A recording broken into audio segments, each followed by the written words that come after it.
Hi friends, ಎಲ್ಲರಿಗೂ ದಿವ್ಯ agriculture and other information YouTube ಚಾನಲ್ಗೆ ಸ್ವಾಗತ. ಫ್ರೆಂಡ್ಸ್, ಎಲ್ಲರೂ ತೋಟವನ್ನು ಹಾಕಿರ್ತೀರಿ. ತೋಟ ಹಾಕಿ 15-20 ವರ್ಷ ಆಗಿರುತ್ತೆ.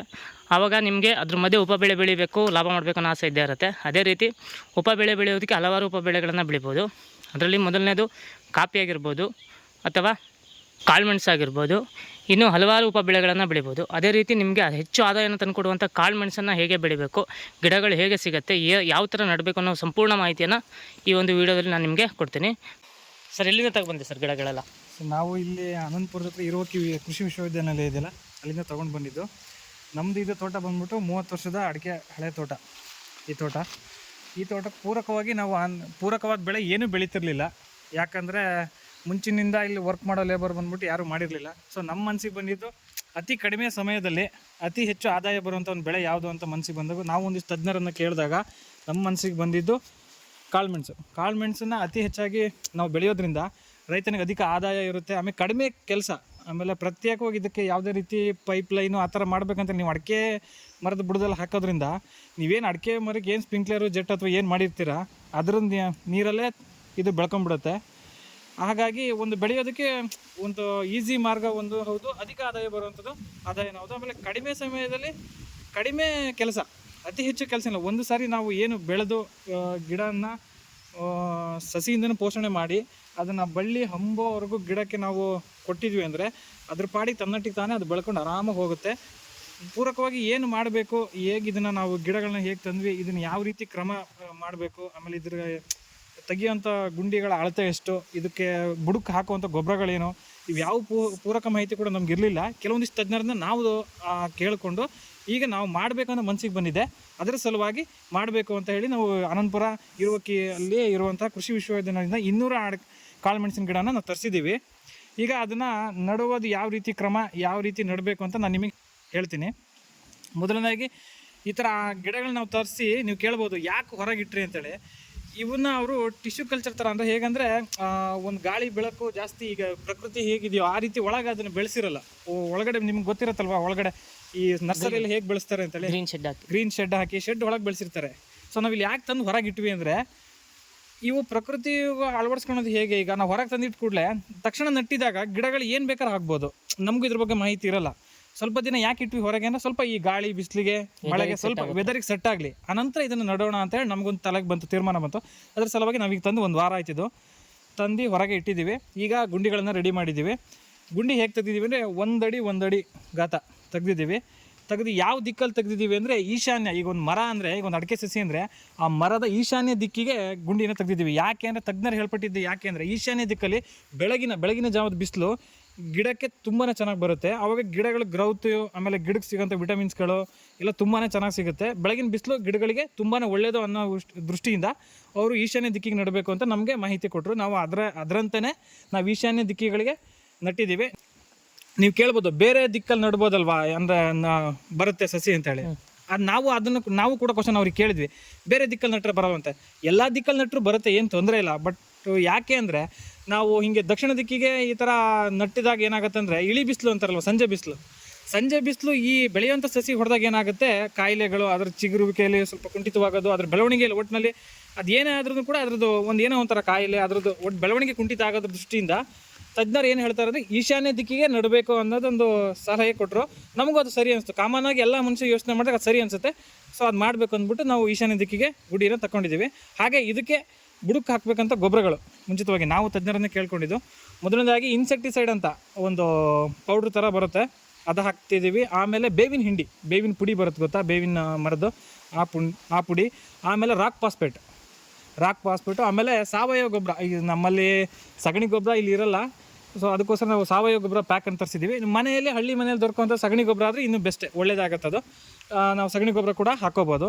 ಇವಿಷ್ಟುಗಳನ್ನು ಒಂದಿಷ್ಟು ಸಗಣಿ ಗೊಬ್ಬರ ಅತಿ ಹೆಚ್ಚು ಪ್ರಮಾಣದ ಒಂದು 50% ಇದ್ದರೆ, ಒಂದು 10% ಇನ್ಸೆಕ್ಟಿಸೈಡ್ ಪುಡಿ, ಇನ್ನೊಂದು 10% ಟಿಮೆಟ್ ಏನಕ್ಕೆ ಅಂದರೆ ಈ ಬೇರು ಹುಳ ತಿನ್ನಬಾರ್ದು, ಇರುವೆಗಳು ಬರಬಾರ್ದು. ಯಾಕಂದರೆ ಈ ಗಿಡದ ಬೇರು ತುಂಬ ಸೂಕ್ಷ್ಮವಾಗಿರುತ್ತೆ, ಇನ್ನೂ ಬೆಳೆದಿರಲ್ಲ.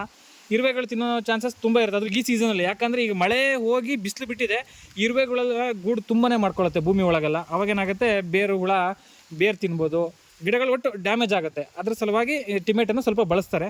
ನಾವು ಟಿಮೆಟ್ ಹಾಕಿದ್ದೀವಿ. ಆಮೇಲೆ ಬೇವಿನ ಪುಡಿ, ಆಮೇಲೆ ರಾಕ್ ಫಾಸ್ಫೇಟು, ಆಮೇಲೆ ಸಗಣಿ ಗೊಬ್ಬರ ಅಥವಾ ಸಾವಯವ ಗೊಬ್ಬರ ನಿಮ್ಮಲ್ಲಿ ಯಾವ್ದು ಸಿಗುತ್ತೋ ಅದು, ಇಷ್ಟನ್ನು ಮಿಕ್ಸ್ ಮಾಡಿ ಒಂದೊಂದು ಮುಷ್ಟಿ ನಿಮ್ಮ ಅಳತೆ ತಕ್ಕಂಗೆ ಒಂದೊಂದು ಮುಷ್ಟಿ ಗಿಡದ ಬುಡಕ್ಕೆ ಅದು ಗುಂಡಿ ತೆಗೆದಿರ್ತೀವಲ್ಲ ಆ ಒಂದಡಿ ಗಿಡದ ಬುಡಕ್ಕೆ ಹಾಕಿ ಸಮಾನವಾಗಿ ಹರಡಿ ಏನು ಮಾಡಬೇಕು ಅಂದರೆ ನಾವು ಈಶಾನ್ಯ ದಿಕ್ಕಿಲ್ಲಿ ನಡ್ತೀವಲ್ವ, ಆ ನಡೋವಂಥ ಗಿಡ ಸ್ವಲ್ಪ ಗಿಡದ ಕಡೆನೇ ವಾಲಿ ಹಿಂಗೆ ನಡ್ಬೇಕಂದ್ರೆ ಸ್ಟ್ರೈಟಾಗಿ ನಡೋದು ಬೇಡ, ಸ್ವಲ್ಪ ಕ್ರಾಸ್ ಮಾಡಿ. ಯಾಕಂದರೆ ಕಡೆ ವಾಲಿಸ್ಬೇಕು, ಆ ಗಿಡದ ಕಡೆ ವಾಲಿಸಿ ನಡಬೇಕು. ಯಾಕಂದರೆ ಈಗ ನೆಕ್ಸ್ಟ್ ಅದು ಬಳ್ಳಿ ಬೆಳ್ಕೊತ ಬಂದಾಗ ಗಿಡಕ್ಕೆ ಹಬ್ಬಕ್ಕೆ ಈಸಿ ಆಗುತ್ತೆ, ತುಂಬ ಚೆನ್ನಾಗೆ ಬೆಳೆಯುತ್ತೆ ಅನ್ನೋ ದೃಷ್ಟಿಯಲ್ಲಿ ಇದು ಕೂಡ ಈಶಾನ್ಯ ದಿಕ್ಕಿಗೆ ನಡಬೇಕು, ಈ ಥರ ವಾಲ್ಸ್ ನಡಬೇಕು ಅಂತೇಳಿ ನಮಗೂ ಕೂಡ ನಾವು ಒಬ್ಬರು ತಜ್ಞರನ್ನ ಕೇಳಿ ತಿಳ್ಕೊಂಡು ಆ ಥರ ಮಾಡ್ತಾಯಿದ್ದೀವಿ. ಸೊ ಇಷ್ಟು ನಮಗೆ ತಿಳಿದು ಬಂದಿದ್ದಿಷ್ಟು. ಆಮೇಲೆ ಕೆಲವೊಂದಿಷ್ಟು ಸ್ಪ್ರೇಗಳು ಬರುತ್ತೆ ಇದಕ್ಕೆ, ಈ ಎಲೆ ಮುಖಾಂತರ ಪೋಷಕಾಂಶಗಳು ಬರೋಂಥ ಕೆಲವೊಂದಿಷ್ಟು ಸ್ಪ್ರೇಗಳು ಬರುತ್ತೆ. ಸ್ವಲ್ಪ ಈಗಲೇ ಅಲ್ಲ, ಸಡನ್ನಾಗಿ ಕೊಡೋದು ಬೇಡ, ಸ್ವಲ್ಪ ಒಂದು 2-3 ತಿಂಗಳಾದಮೇಲೆ ಸ್ವಲ್ಪ ಮಟ್ಟಿನ ಸ್ಪ್ರೇ ಕೊಡಬೇಕು. ಈಗ ನಾವು ಏನು ಸೆಪ್ಟೆಂಬರ್ ಅಕ್ಟೋಬರಲ್ಲಿ ಏನು ನಡ್ತೀವಿ, 1 ತಿಂಗಳ ತನಕ ಅದಕ್ಕೆ ನೀರಿನ ಅವಶ್ಯಕತೆ ಅಷ್ಟಿರಲ್ಲ. ಯಾಕಂದರೆ ಇವಾಗ ಮಳೆ ಬರ್ತಾ ಇರುತ್ತೆ, ಏನು ಸಮಸ್ಯೆ ಇರೋಲ್ಲ, ತಗೊಳುತ್ತೆ. ಕ್ರಮೇಣ ಬೇಸಿಗೆ ಅಂತಾಗಿ ಒಳ್ಳೆ ನಾವು ಹೇಗೆ ತೋಟಕ್ಕೆ ನೀರು ಕೊಡ್ತೀವಿ ಅದರಲ್ಲಿ ನೀರು ಕವರ್ ಆಗುತ್ತೆ, ಗಿಡ ತುಂಬಾ ಚೆನ್ನಾಗಾಗುತ್ತೆ. ಇಷ್ಟು ಆಗುತ್ತೆ, ಏನು ತೊಂದರೆ ಇಲ್ಲ. ಸಾಮಾನ್ಯವಾಗಿ ನಮ್ಮ ಮಲೆನಾಡಲ್ಲಿ ಅತಿ ಹೆಚ್ಚು ಎಲ್ಲರೂ ಕೂಡ ಅಡಿಕೆ ಬೆಳೆಯನ್ನು ಬೆಳೀತಾರೆ. ನಮ್ಮ ಮಲೆನಾಡಲ್ಲಿ ಸಾಮಾನ್ಯವಾಗಿ ನಾನು ಹೇಳ್ಬೋದು ಅಂದರೆ ಅತಿ ಕಡಿಮೆ ಖರ್ಚಿನಲ್ಲಿ 1-2 ವರ್ಷ 3 ವರ್ಷದ ನಂತರ ಅಧಿಕ ಆದಾಯ ತಗೊಳ್ಳೋವಂಥದ್ದು ಒಂದು ಏನು ಬೆಳೆ ಅಂದರೆ ನನ್ನ ಪ್ರಕಾರ ಕಾಳು ಮೆಣಸು ಅನ್ಸುತ್ತೆ. ಯಾಕಂದರೆ ಮನೆಯಲ್ಲಿರೋಂಥ ನಮ್ಮ ಹೆಣ್ಮಕ್ಳಾಗಿರ್ಬೋದು, ನಮ್ಮಂಥ ಹೇಗೆ ಅಂದರೆ ಈಗ ಯುವಕರೇ ಮಾಡ್ಬೇಕಂತ ಏನಿಲ್ಲ ಈ ಕೆಲಸನ, ಹೆಣ್ಮಕ್ಳು ಕೂಡ ಮಾಡ್ಬೋದು. ಮನೆಯಲ್ಲಿ ಸಣ್ಣ ಪುಟ್ಟ ಕೆಲಸ ಏನು ಮಾಡೋದು ಇದನ್ನು ಮಾಡ್ಬೋದು. ಯಾಕಂದರೆ ಕಾಳು ಮೆಣಸು ಬಿಟ್ಟಂಥ ಸಮಯದಲ್ಲಿ ಇವು ಹೆಂಗೆ ಸ್ಟಾರ್ಟಿಂಗ್ ಒಂದು 5-6 ವರ್ಷದ ಅತಿ ಹೆಚ್ಚು ಹೈಟ್ ಏನು ಹೋಗೋಲ್ಲ, ಒಂದು 10-12 ಅಡಿ ಅಷ್ಟು ಹೈಟ್ ಇರುತ್ತೆ. ಆರಾಮಾಗಿ ಏಣಿ ಮೇಲೆ ನಿಂತು ಕೊಯ್ಬೋದು. ಆಮೇಲೆ ತುಂಬ ಏನು ಹೆವಿ ಅನಿಸಲ್ಲ ಕೊಯ್ಲಿಕ್ಕೆ ಮಾಡಲಿಕ್ಕೆಲ್ಲ, ಆರಾಮಾಗಿ ಕೊಯ್ದು ಮಾಡಿ. ಸಾಮಾನ್ಯವಾಗಿ ಒಬ್ಬ ರೈತ ಸಾಮಾನ್ಯವಾಗಿ ಆರ್ಥಿಕವಾಗಿ ಸ್ವಲ್ಪ ಸದೃಢನ ಆಗಬೇಕು ಅಂದರೆ ಇದು ಆಂತರಿಕ ಈ ಬೆಳೆ ಕೂಡ ಒಂದು ಒಳ್ಳೆ ಉತ್ತಮ ಅಂತ ಅನ್ಸುತ್ತೆ ನನಗೆ. ಬೆಳಿಬೋದು ಸಾಮಾನ್ಯವಾಗಿ ನಮ್ಮ ಮಲೆನಾಡಲ್ಲಂತೂ ಅತಿ ಹೆಚ್ಚಾಗಿ ಬೆಳಿಬೋದು. ಯಾಕಂದರೆ ಎಲ್ಲ ರೀತಿಯ ವ್ಯವಸ್ಥೆ ಇರುತ್ತೆ. ಒಂದು ಮಳೆ ವ್ಯವಸ್ಥೆ ತುಂಬಾ ಚೆನ್ನಾಗಿರುತ್ತೆ, ಅತಿ ಹೆಚ್ಚು ಎಲ್ಲರ ಮನೆಯಲ್ಲೂ ಸಗಣಿ ಗೊಬ್ಬರ ತುಂಬಾ ಚೆನ್ನಾಗಿ ಸಿಗುತ್ತೆ. ಕೆಲವೊಂದಿಷ್ಟು ಪೂರಕವಾದ ಗೊಬ್ಬರಗಳನ್ನು ತಂದ್ಕೊಂಡು ಬೆಳೆದ್ರೆ ಆದಷ್ಟು ಸಿಗುತ್ತೆ. ಆಮೇಲೆ ಇನ್ನೊಂದೇನು ಅಂದರೆ ನೆಕ್ಸ್ಟ್ ನಾವು ಈ ಸಸಿಗಳನ್ನ ತರೋಕ್ಕೆ ನಾವು ನೆಕ್ಸ್ಟ್ ಮತ್ತೆ ನಾವು ನರ್ಸರಿಗೆ ಹೋಗ್ಬೇಕಂತೇನಿಲ್ಲ. ಈ ಬಳ್ಳಿ ಬೆಳೆದು ಇದರ ಮೇಲಿನ ತುದಿ ಚಿಗುರು ಇರುತ್ತಲ್ಲ, ಅದ್ರ ಬೇರು ಕೊಟ್ಟು ಗಿಡಕ್ಕೆ ಹಬ್ಬಿ ಇರುತ್ತಲ್ಲ, ಅದರ ತುದಿಗಳನ್ನೇ ಕಟ್ ಮಾಡಿ ಮತ್ತೆ ನಾವು ಅದನ್ನು ಭೂಮಿಗೆ ಹಾಕಿದರೆ ಮತ್ತೆ ಬೇರು ಕೊಡುತ್ತೆ, ಮತ್ತೆ ಅದು ನೀಟಾಗಿ ಮತ್ತೆ ಗಿಡಗಳಿಗೆ ಬರುತ್ತೆ. ನಾವು ಮತ್ತೆ ನರ್ಸರಿಗೆ ಹೋಗ್ಬೇಕಂತ ಏನು ಇದಿರಲ್ಲ. ಒಟ್ಟಿನಲ್ಲಿ ಈ ಬೆಳೆ ಹಾಕೋದ್ರಿಂದ ನಶಿಸಿ ಹೋಗುವಂಥದ್ದು ಏನಿರಲ್ಲ, ಅತಿ ಹೆಚ್ಚು ಖರ್ಚೇನಿರಲ್ಲ, ನಾವೇ ಆರಾಮಾಗಿ ಮಾಡ್ಕೊಬೋದು, ಚೆನ್ನಾಗಿರುತ್ತೆ. ಎಲ್ಲ ರೈತರು ಕೂಡ ಇದನ್ನು ಅಳವಡಿಸ್ಕೊಂಡು ತುಂಬಾ ಅಧಿಕವಾಗಿ ಲಾಭ ತಗೊಬೋದು, ಎಲ್ಲರಿಗೂ ಆಗುತ್ತೆ, ಆದಾಯ ಒಂದು ಆಗುತ್ತೆ ಅಂತ ನಾನು ಹೇಳೋಕ್ಕೆ ಇಷ್ಟಪಡ್ತೀನಿ. ಎಲ್ರಿಗೂ ಒಳ್ಳೆಯದಾಗಲಿ. ಅಲ್ಲ ಸರ್, ನನಗೊಂದು ಡೌಟು, ಇವಾಗ ಈ ಗಿಡ ಎಷ್ಟು ದಿನದ್ದು ಗಿಡಗಳು ಇದು ಅಂತ ಏನಾದರೂ ಐಡಿಯಾ ಇದೆಯಾ ಸರ್? ಇಲ್ಲ, ನಾವಲ್ಲಿ ನರ್ಸರಿಲಿ ಕೇಳಿದಾಗ ಅವರು ಒಂದು 15-20 ದಿನ ಆಗಿತ್ತು ನಾವು ಹಾಕಿ ಅಂತ ಹೇಳಿದರು. ತುಂಬಾ ಸಣ್ಣ ಸಸಿಗಳಿವು, ನಾವು ಬೇಗನೆ ನಡ್ಬೋದಾಗಿತ್ತು. ಸಸಿಗಳು ತುಂಬಾ ಸಣ್ಣ ಇರೋದ್ರಿಂದ ನಾವು ಒಂದು 10-15 ದಿನ ಬಿಟ್ಟೆ ನಡೋಣ ಅಂತ ಹೇಳಿ ನಾವು ಸ್ವಲ್ಪ ತೀರ್ಮಾನ ಮಾಡ್ಕೊಂಡು. ಸರ್ ನೀವು ತಂದು ಎಷ್ಟು ದಿನ ಆಗಿದೆ ಸರ್? ನಾವು ತಂದು ಒಂದು 10 ದಿನ ಆಯಿತು ಸರ್. 10 ದಿನ ಆಯಿತು ಸರ್. ತಂದಮೇಲೆ ಏನಾದರೂ ಗೊಬ್ಬರಗಳು ಏನಾದರೂ ಹಾಕಿದ್ದೀರಾ? ಇಲ್ಲ, ಏನೂ ಹಾಕಿಲ್ಲ. ಮೊನ್ನೆ ನಮಗೇನು ಅಂದರೆ ಸ್ವಲ್ಪ ಬೇಸಿಗೆ ವಾತಾವರಣ ಇತ್ತು ನೋಡಿ, ಬಿಸಿಲಿತ್ತಲ್ಲ, ಅವಾಗ ಒಂದು 2 ಸತಿ ನೀರು ಕೊಟ್ಟಿದ್ದೀವಿ ಅಷ್ಟೇ. ನಾವೇನು ಗೊಬ್ಬರಗಳು ಏನೂ ಹಾಕಿಲ್ಲ. ಯಾಕಂದರೆ ಸಸಿಗಳು ಸಣ್ಣ ಇರೋದ್ರಿಂದ ಗೊಬ್ಬರಗಳು ಏನೂ ಹಾಕೋಕ್ಕೆ ಬರೋಲ್ಲ. ಆಮೇಲೆ ನಾವು ಯಾವುದೇ ರಾಸಾಯನಿಕ ಗೊಬ್ಬರ ಅವೇನು ಬಳಸ್ತಾ ಇಲ್ಲ. ಈಗ ನಡಬೇಕಾದ್ರೂ ಅಷ್ಟೇ ಸಾವಯವ ಗೊಬ್ಬರ ಅವಿಷ್ಟೇ ಮಾತ್ರ ಬಳಸ್ತಿರೋದು. ರಾಸಾಯನಿಕ ಗೊಬ್ಬರಗಳನ್ನು ಏನೂ ಬಳಸ್ತಾ ಇಲ್ಲ. ಯಾಕಂದರೆ ಸಸಿಗಳು ಸಣ್ಣ ಇರೋದ್ರಿಂದ ಅದು ಬೇಡ ಅನ್ನಿಸ್ತು ನಮಗೆ. ಅದಕ್ಕೋಸ್ಕರ ಈ ಥರ ಇಟ್ಟಿದ್ದೀವಿ ಹೊರಗೆ. ಇನ್ನೊಂದು 7-8 ದಿನ ನೋಡಿ ನಡಬೇಕು ಅಂತ ತೀರ್ಮಾನ ಮಾಡಿದ್ದೀವಿ. ಸಸಿಗಳು ತುಂಬ ಚೆನ್ನಾಗಿ ಬಂದಿದ್ದಾವೆ, ನೋಡಿದ್ರೆ ನೋಡ್ತಿದ್ರಲ್ಲ ಹೇಗಿದೆ ಅಂತ ಹೇಳಿ. ಗಿಡಗಳು ಫಸಲು ಬರೋಕ್ಕೆ ಎಷ್ಟು ದಿನ ಬೇಕಾಗುತ್ತೆ ಸರ್? ಕರೆಕ್ಟಾಗಿ ನೀವು ಲಾಲನೆ ಪಾಲನೆ ಎಲ್ಲನೂ ಮಾಡಿ ಗೊಬ್ಬರಗಳನ್ನೆಲ್ಲ ಕೊಟ್ಟು ಮಾಡಿದ್ರೆ ಎಷ್ಟು ದಿನ ಆಗುತ್ತೆ ಸರ್? ನಿಮಗೆ ಒಂದು ಐಡಿಯಾ ಇದೆಯಾ ಇದು ಎಷ್ಟು ದಿನಕ್ಕೆ ಬರುತ್ತೆ ಫಸಲು ಅನ್ನೋದು? ಮುಂಚಿತವಾಗಿ ನಾನು ಒಂದು 2 ಬಳ್ಳಿ ನಮ್ಮ ಮನೆ ಹತ್ರನೇ ಸ್ವಲ್ಪ ಹಾಕಿದ್ದೆ. 2 ಬಳ್ಳಿ ತೆಂಗಿನ ಮರಕ್ಕೆ ಹಬ್ಸಿದ್ದೆ. 1-1.5 ವರ್ಷದೊಳಗೆ ನಿಮಗೆ ಒಂದು ಬಳ್ಳಿಲಿ ಅಧಿಕವಾಗಿ ಬರುತ್ತೆ ಅಂತ ಹೇಳಲ್ಲ, ಬಿಡೋದಕ್ಕೆ ಸ್ಟಾರ್ಟ್ ಆಗುತ್ತೆ. ಹೇಗಂದರೆ ಈಗ ಒಂದು ಬಳ್ಳಿಲಿ ಮ್ಯಾಕ್ಸಿಮಮ್ಮು ಒಂದು 2 kg ಬರುತ್ತೆ ಅಂದ್ಕೊಳ್ಳಿ. ಉತ್ತಮ ದೊಡ್ಡ ಬಳ್ಳಿ ಚೆನ್ನಾಗಿ ಬರುತ್ತೆ ಅಂದರೆ ನಿಮಗೆ 1-1.5 ವರ್ಷದಲ್ಲಿ ಒಂದು ಅರ್ಧ kg ಸಿಗೋಷ್ಟಾರು ಬರ್ತಾ ಹೋಗುತ್ತೆ. ವರ್ಷದಿಂದ ವರ್ಷಕ್ಕೆ ಕಳೆದಂತೆ ನಿಮ್ಮ ಇಳುವರಿ ಜಾಸ್ತಿ ಆಗ್ತಾ ಹೋಗುತ್ತೆ. 1-1.5 ವರ್ಷ ಅಂತೂ ಬೇಕು. ಯಾಕಂದರೆ ಒಳ್ಳೆ ರೀತಿ ನೀರು, ನಾವೆಲ್ಲ ನೀವು ಹೇಳ್ದಂಗೆ ಗೊಬ್ಬರ ಪ್ರತಿಯೊಂದು ಅವಕ್ಕೇನು ಇದಾಗದಿಲ್ದಂಗೆ ಎಲ್ಲ ರೀತಿ ನೋಡ್ಕೊಂಡಾಗ 1.5 ವರ್ಷದೊಳಗೆ ಬೆಳೆ ಬರುತ್ತೆ ಅಂತ ಅನಿಸುತ್ತೆ. ಮಾಡಿದ್ದೀವಿ ಕೂಡ, ನಮಗೂ ಬಂದಿದ್ದೆ. ನೀವು ಕೆಳಗಡೆ ತೋಟದಲ್ಲಿ ನೋಡ್ಬೋದಲ್ಲಿ, ಅದು ನಮ್ಮ ತುಂಬ ಹಳೆಯ ತೋಟ, ಅಲ್ಲಿ ಕೂಡ ಹಾಕಿದ್ದೀವಿ. ಅಲ್ಲಿ ತುಂಬಾ ಚೆನ್ನಾಗಿ ಬಂದಿದ್ದಾವೆ ಎಲ್ಲ. ಆಮೇಲೆ ಮೇಯ್ನಾಗಿ ಈಗ ಇನ್ನೊಂದು ಹೇಳೋದು ಮರ್ತೋದೆ ನಾನು, ಈ ಅಡಿಕೆ ಗಿಡದ ಮಧ್ಯೆ ಏನು ಹಾಕಿರ್ತೀವಿ ಈ ಕಾಳುಮೆಣಸನ್ನು, ಈ ಜವಳು ಸೀಪೇಜ್ ಅಂತಾರೆ ಗೊತ್ತಾ, ಜವಳು ಮುಖ್ಯವಾಗಿ ಜವಳು ಮಾತ್ರ ಆಗಬಾರ್ದು. ಜವಳು ಆಗೋ ಜಾಗದಲ್ಲಿ ನಾವೇನಾದ್ರೂ ಇದನ್ನು ಹಾಕಿದ್ವಿ ಅಂದರೆ ಬಳ್ಳಿ ಬುಡದ ಸಮೇತನೂ ಸಾಯುತ್ತೆ. ಇದು ನಂಜಾಗತ್ತೆ, ಜವಳಿಗೆ ನಂಜಾಗಿ ಕಾಳುಮೆಣಸಿನ ಗಿಡ ಪೂರ್ತಿಯಾಗಿ ಹೋಗುತ್ತೆ. ನಾವು ಸಾಕಷ್ಟು ಬಾರಿ ಇದನ್ನು ಹಾಕಿ ಒಂದು ವರ್ಷ ಸಾಕಷ್ಟು ಗಿಡಕ್ಕೆಲ್ಲ ಹಾಕಿದ್ವಿ ಮುಂಚೆ. ಒಂದು ವರ್ಷ ಏನಾಯಿತು ಅಂದರೆ ಹಾಕಿರೋದೊಂದು 200 ಗಿಡದಲ್ಲಿ ಮುಂಚಿತವಾಗಿ ಆವಾಗ ಬರಲೇ ಇಲ್ಲ. ಯಾಕಂದರೆ ಆ ವರ್ಷ ಸಿಕ್ಕಾಪಟ್ಟೆ ಮಳೆ ಆಯಿತು. ಮಳೆ ಆಗಿರೋದ್ರಿಂದ ಏನಾಯಿತು, ತುಂಬ ಜವಳಾಗಿ ಹೋಗ್ಬಿಡ್ತು. ನಾನು ಹೇಳೋದು ಏನು ಅಂದರೆ ಜವಳಿರೋ ಜಾಗದಲ್ಲಿ ಕಾಳುಮೆಣಸು ಹಾಕಕ್ಕೆ ಹೋಗಬಾರ್ದು, ಬರೋದೇ ಇಲ್ಲ. ಸರ್ ನೀರಿನ ಪ್ರಮಾಣ ಹೆಂಗಾಗುತ್ತೆ ಸರ್ ಇದಕ್ಕೆ? ಅಡಿಕೆ ಗಿಡಗಳಿಗೆ ಕೊಟ್ಟಷ್ಟು ನೀರು ಕೊಟ್ಟರೆ ಸಾಕಾಗತ್ತೆ ಅಲ್ಲ?